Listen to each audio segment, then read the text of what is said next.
Hello everyone, today we're taking a look at Turok, Dinosaur Hunter. Yes, that one. The old one. The very old one. Because as it turns out, a company by the name of Night Dive has taken it upon themselves to remake it. For those of you who don't know, Turok is an old FPS. Came out in 1997, I believe. And it was an interesting little game at the time. It used some fairly advanced technologies, I guess you could say, at the time. Very good looking for its time. Pretty good draw distance, interesting weapons, a lot of enemy variety. Really just a really cool, pretty memorable game for FPS fans at the time. But it was overshadowed, of course, by other things like Quake and some other stuff like that. And although it did get some sequels, I believe there are 3 Turok games, it never was really like the forefront of FPS at its time. It was always kind of a side grade to other more popular FPS. But they are interesting and very good in my opinion. I have some good memories with Turok. But like I said, a company by the name of Night Dive has taken it upon themselves to remake it. And by remake, I do mean that in a kind of a significant way. We're just going to jump in here to level 2, I believe. No, let's go to level 3. Yeah. So this isn't an HD remake or an HD remaster like those, let's see, I'm trying to think of what it was. Kind of like Heroes of Might and Magic 3, the remaster. Don't buy that, by the way. I'll talk more about that later. This is more along the lines of something like, have you ever played GZ Doom? Anyone out there? Something like that, like a source port of Doom. It's a lot more like a source port than a full-on remake, and what I mean by that is basically what they've done is they've taken the original assets of the game and everything like that and ported it over to a new engine. They haven't really redone anything in a major way. They haven't like redrawn the assets or tried to like, you know, remake the entire game from the ground up. If that's what you're expecting, that's not what this is. Not in the least. It's much more like a source port. So what you're getting is a very similar, that poor dear, a very similar feel, which is good for a lot of people that remember the way the game actually felt, physics-wise, as in your movement, your jumping, your shooting. These all feel quite similar. The actual combat and everything was always kind of the height of Turok for most people because the weapons and enemies were very, very interesting. As the name suggests, you're fighting dinosaurs a lot of the times. And some of the dinosaurs are quite interesting, including things like, you know, cybernetically enhanced dinosaurs are brutal. And, you know, a stegosaurus with, like, artillery attached to it, if I remember correctly. It's kind of nuts. And all of that is still here, just as you would remember. But what you also have are some very interesting weapons. I'm using a fairly boring one right now, but it's nice and reliable, a pistol. You've got some pretty cool stuff, though, like the tech bow, which is a bow that fires explosive arrows that are quite powerful, and if you time the arrows just right, you can just absolutely destroy everything. You've also got this auto shotgun, which is pretty spectacular. You've got a minigun, 3-shot burst assault rifle, and some other more exotic things, like, oh gosh, what was it? There's a grenade launcher, there's a couple of energy weapons, if I remember correctly, and there's even a secret weapon called the Chronoceptor, which I'm not going to spoil exactly how it works for you, but I will say you have to do a lot of work to find all of the bits for it. It's not a weapon that you just get. So, Turok is one of those old but great FPS that kind of passed a lot of people by in the day, but nonetheless has a fairly loyal following. So why bring it back all of a sudden? Well, that's a good question. I'm not 100% sure what the thought process was behind going for Turok first. I think the studio themselves just kind of thought that they wanted to take on a project, something old and beloved, but not necessarily something huge. And of course, I'm sure getting the rights for something really, really big would be quite difficult. Something like, I don't know, Quake, but I'm sure that that's not something that you can just grab and remake. Those rights belong to someone else. So what all have they done? Well, anyone who's familiar with the original may notice the draw distance is vastly improved. You can see way, way, way farther. Why did I do that? In this version, much farther. And that's because, of course, the whole like draw distance fog that you see in the PS1 and N64 era of video games was it's not so much a stylistic choice, it was kind of an aesthetic bred by limitations rather than choice, if you understand my meaning. It was something that was not, it was a graphic style not chosen because they thought it looked good, but chosen because, you know, the technology at the time couldn't handle particularly advanced draw distances, so they had to hide a lot of the level geometry behind a fairly thick fog so that the game could actually run well enough to be played. And, well, we're long past that era now. We don't need to do that anymore. So they have vastly increased the draw distance of the game. And, oh, shoot! One thing I do like that they've done is, just in case you don't like that, I personally really like the way that they've done it, but just in case you're not a huge fan, you can actually turn that off. The options menu for this game is actually pretty significant, a lot more advanced than the original. You can do a lot more tinkering with everything. And you can also stab a fish. And if you don't like some of the new choices that they've made with how the game looks, you can actually turn them off, which is kind of a rare feature of a lot of the kind of remakes of games. They kind of feel the need to, I guess, shove those in your face. And although most of the time I don't mind them, if you are the kind of person that doesn't like some of those, then yeah, you can turn them off. They've also, one thing I've got to say that shows to me that they actually care quite a bit about what they've done to remake the game. Not only have they not really changed the physics, like say the air handling of Turok was always fairly unique. Some people like it, some people don't, but the way that the jumping feels in this game and the way that you move in the air, like how if you stop holding forward when you're in the air, you immediately stop, like on a dime, like you just boop, to stop moving forward and drop. That is kept in, so that the platforming sections still feel exactly the same as they did back in '97, only maybe a little more precise because our keyboards are a bit better. But unless you're using an old IBM keyboard or something, I don't know, do whatever you want. But they've kept all that intact, but they've also changed the visible level geometry a little bit. Not a huge amount, but a little bit in some of the level spaces to account for the fact that you can see farther. Because, of course, back then, back in '97, you could hide a lot in that view distance fog.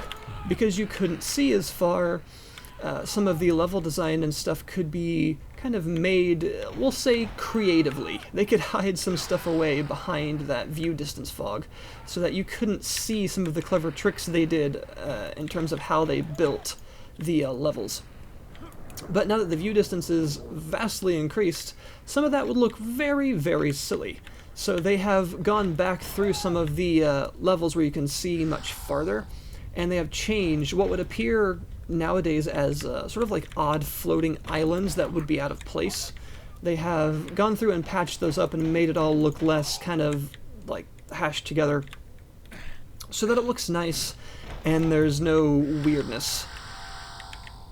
And the levels look more cohesive without all kinds of strange nonsense in the way. So that's good. That to me shows that they definitely cared about what they were doing. They have also kept all the original sounds in, of course. You can probably hear that. You have the kind of lightly bit-crushed classic sounds of the PS1 and N64 era of games, and they sound nice, if you're into that sort of thing, which I am. And you have the weird stock animal sounds and all that stuff that was, you know, characteristic of the time, and it's all intact. And I missed terribly. I also missed one more time. One more tech arrow. Yeah. But one thing that I really quite like a lot, actually, about the this version is they have also, basically, since it's a new engine, it runs a lot smoother. Now, at the time, because, of course, you know, the computers of the era weren't extremely powerful compared to what we have today, needless to say, but a lot of effects on the screen and things were culled, and what I mean by that is particle effects had a kind of a hard limit on how much could be shown at a given time. They have increased the quality of the particle effects that you'll be seeing in general. Where'd you go? Where'd you go? Yeah. And I think the particle engine is a little better now. But they have also increased the number of particle effects that you'll see at any given time, so that the more intense battles, especially around boss battles and things, when you're seeing lots of explosive shells and energy blasts and lasers and things going off, a lot more of those can be on the screen at any given time, which helps the player feedback. It helps the battles look more impressive. And Turok is about these big, impressive, open environments. Oh, dang it. That's what Turok has always had a lot of. It's got a lot of enemies on screen at once. In the later levels, it gets pretty intense. The boss battles are big, crazy creatures with all kinds of weird stuff strapped to them. You know, bionic dinosaurs with laser cannons attached to them. I mean, it's all kind of crazy. And they have gone in a really good direction, in my opinion, by making sure that their sort of engine retooling plays off of the strengths of the original and not covers it up in a bunch of extraneous nonsense. They have made sure to do the remake in the proper way, in my opinion.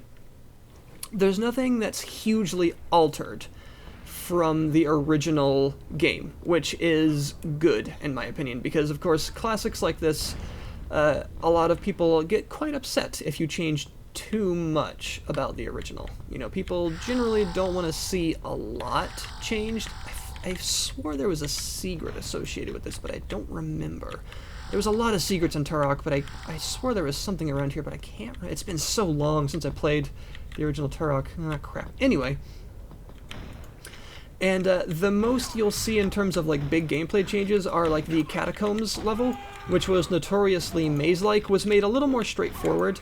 It wasn't made like a straight line with no deviations or anything. The levels are still plenty complex with tons of, tons of twists and turns and secrets and strange things to find. And it's, of course, very lucrative to explore because you can get weapons early on, you can get alternate ammunition types for weapons, and you can get health and armor, and all kinds of things like that. That is all very important. So exploration, very important, as is standard for classic FPS of the era. But the changes they have made don't detract from the original in any way, and I feel like they simply play to its strengths a bit. They add a little and don't take away anything.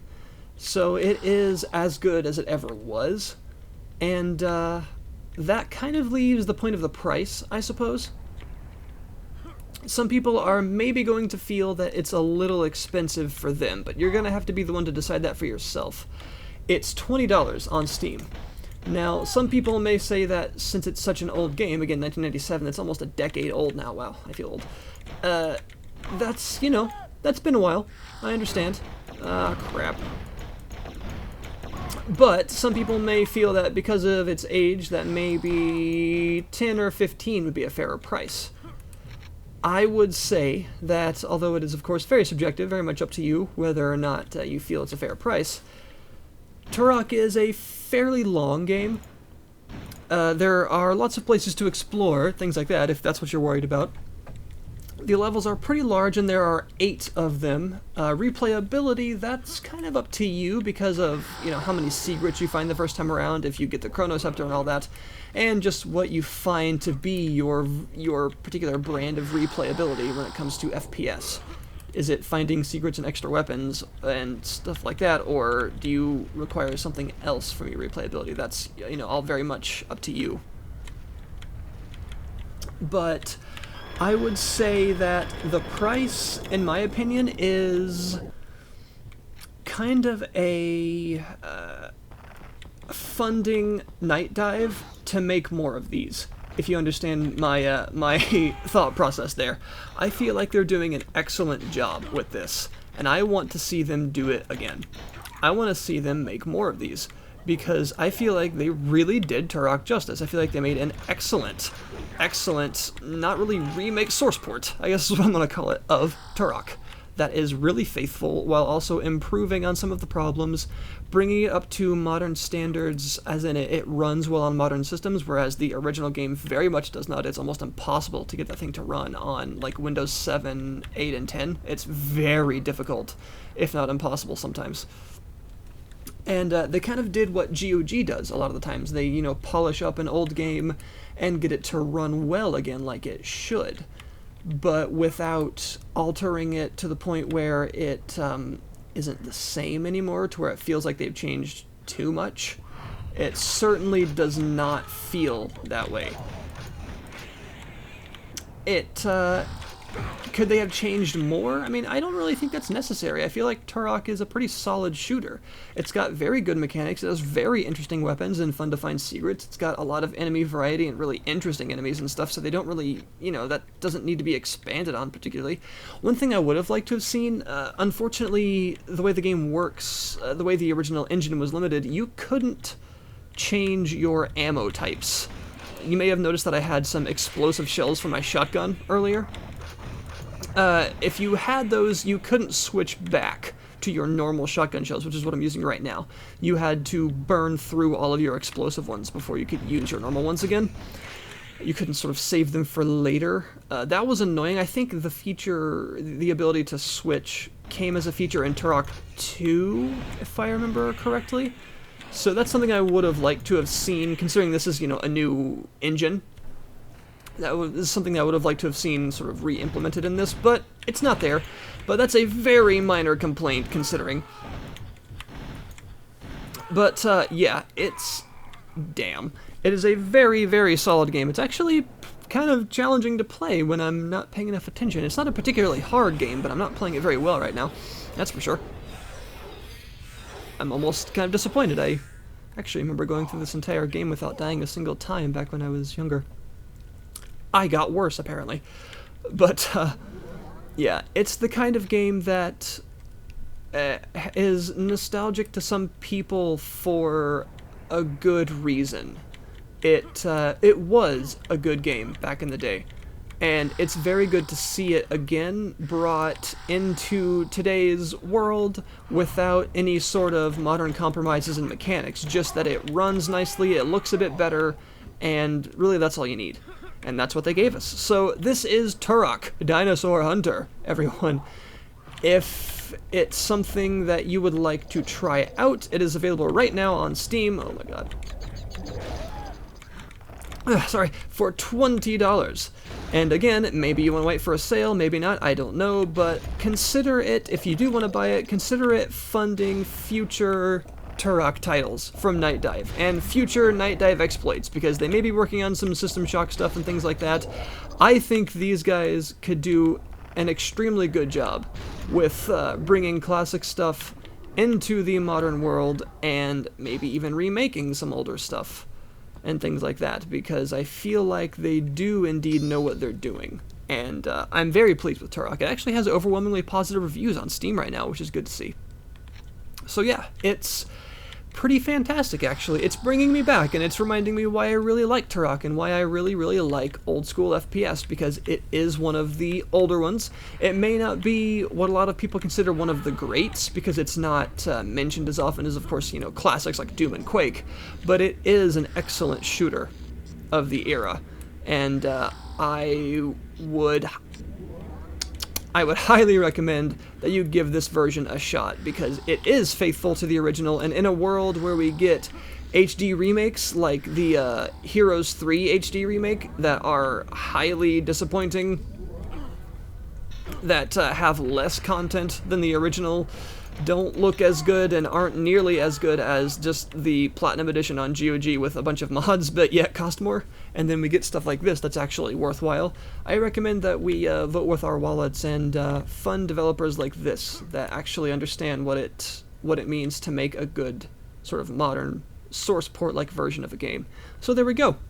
This is Turok by Night Dive, essentially, their version of Turok at least.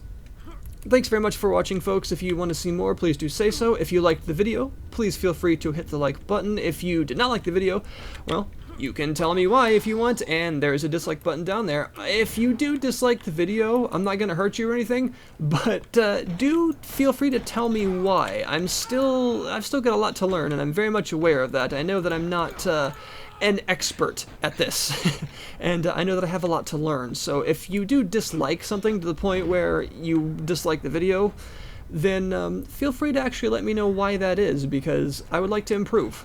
And I am, not above criticism, for sure. So anyway, thanks again, guys, and I'll see you next time.